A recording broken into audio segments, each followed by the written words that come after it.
This is section 3.4, triangle sum theorem. In chapter 3, section 4, we're going to discuss triangles and their angles. The first part of these notes is just describing some things about a triangle. When you name a triangle, you need to make sure you use this triangle symbol, and then you need to use the 3 vertices of the triangle to name a triangle. So you can see here we have the triangle symbol, and then we've used these vertices to name the triangle. So this would be triangle ABC. We could also name this triangle triangle BAC, or we could name this triangle triangle CAB. So you could name those letters in any order. For the sides of the triangle, they are just segments. So it would be segment AB, which would be here, segment AB, segment BC, or we could say segment CA, which would be written this way, segment AB, BC, or CA. For the vertices, those would be the corners of the triangle that create the angles. So we would have B. We also have vertice A or vertice C. And that's where we have these here. Okay, so those are all the corners that create the angles. For the angles themselves, just like we learned in chapter 1, when you name the angles, they could be named in a couple different ways. We could say that this is angle A, which would be represented this way, angle A. Or you could say angle B, which would look like this, or angle C.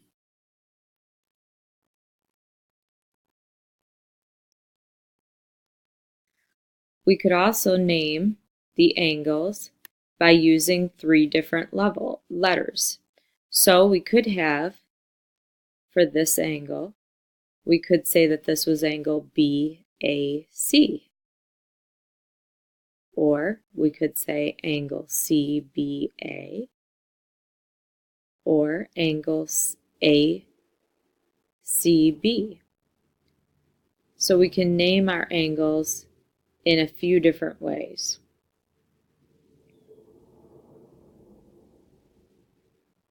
If we were only focusing on this angle A, we could name this angle A. We could name this angle BAC or angle CAB. You would just need to make sure that this A was always in the center when you were naming it. These are some other important triangles throughout this chapter. A right angle has one 90-degree angle. An equiangular triangle has all 3 angles that are on the inside are congruent. An isosceles triangle has at least 2 congruent sides, which you can see marked there. An equilateral triangle has all 3 sides that are noted as congruent, which you can see there. On page 148, you can see all the classifications from your book. This is the triangle sum theorem, and that states that all the angles inside the triangle have to add up to be 180 degrees. So no matter how big or small of a triangle you're looking at, all angles have to add up to 180 degrees.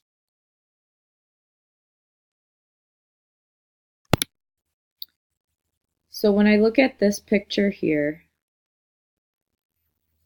angle 1 plus angle 2 plus angle 3 must add up to 180 degrees. These two examples play off this theorem. In this picture here, with this triangle, we are given two measurements of the triangle, which would be 36 degrees and 45 degrees. We have one missing angle. So if I take 180 degrees minus 36 minus 45, that gives what is left. Here's another way to look at it. 36 plus 45 plus x equals 180. If we solve for x, we would find that x equals 99. Same idea here. There has to be 180 degrees split between all three angles. So since these angles have a variable in them, you would have to set up an equation and solve. We would still solve the same way. We would add up all the angles.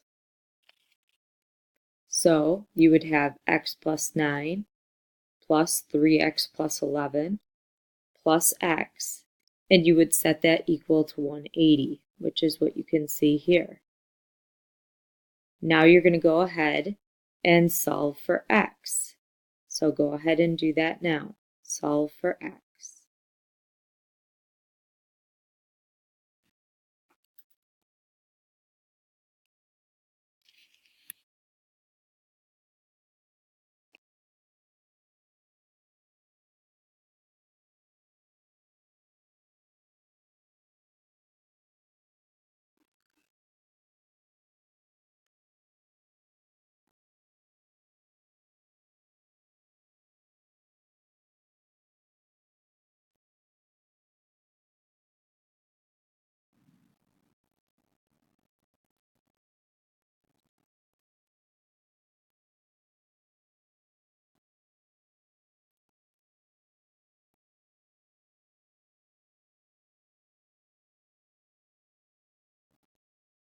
You should have found that x equals 32. Then we could go back up and plug 32 in for each of these x's, and that would enable us to solve for these angles as well. And we know that this angle would be 32. Other types of angles are exterior angles. They are formed from the extension of the triangle and another side. So the extension here, you can see those extensions are in blue. This would be an exterior angle. This would be an exterior angle. And this would be an exterior angle. This here would not be an exterior angle.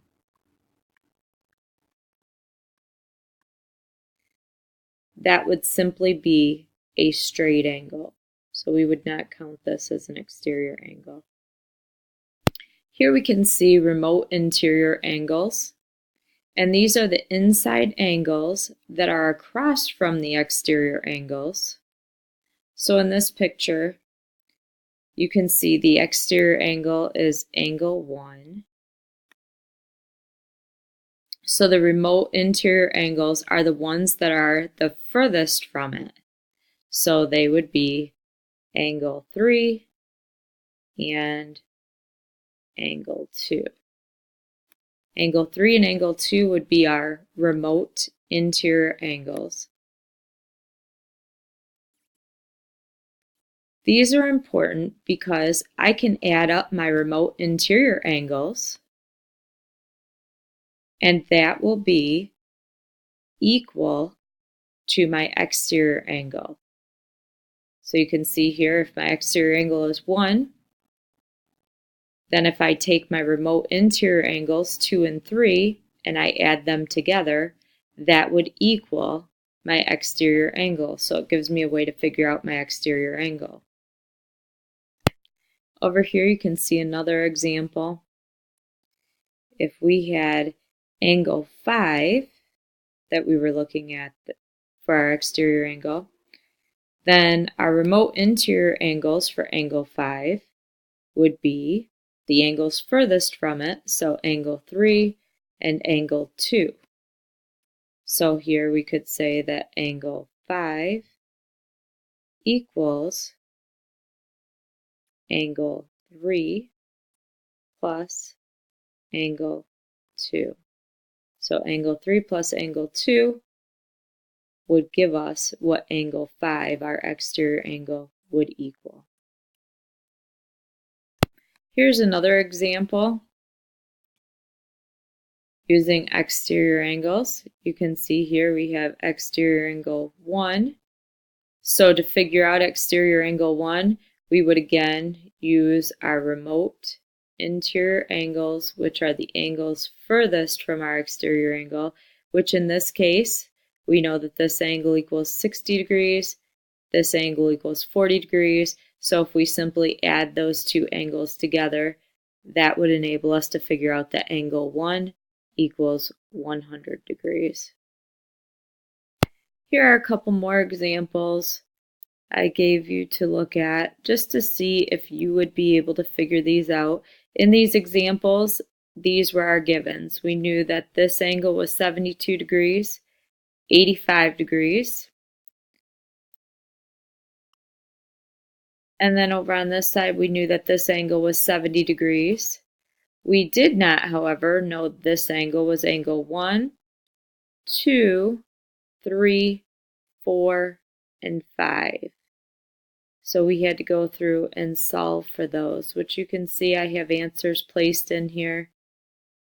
So take a look at those and see if you can figure out how I got those answers and make sure that that makes sense.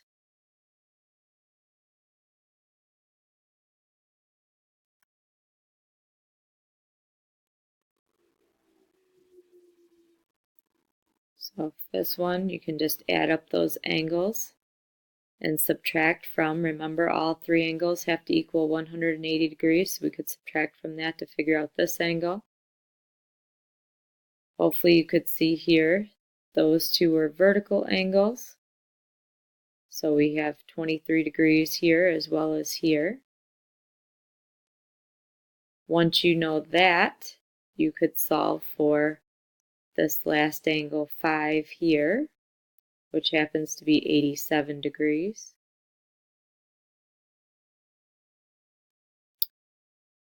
This would be an exterior angle, and you can see here we have our two remote interior angles. So you can go through each one and hopefully see how we came up with the answer that we did. Here's one more example for you to look at, a little bit more complex, because in this example we have lots of smaller triangles within two larger triangles. I placed the answers in here so you could see what you should have gotten, but I wanted to let you take a look at it and see if you could figure out how we got those answers.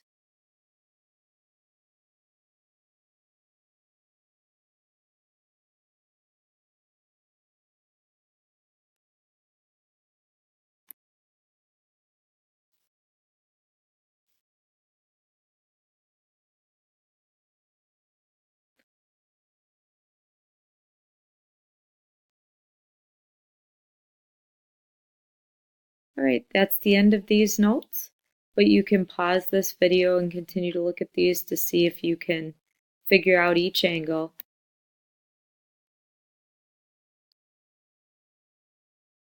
And this is what we will be doing with this section.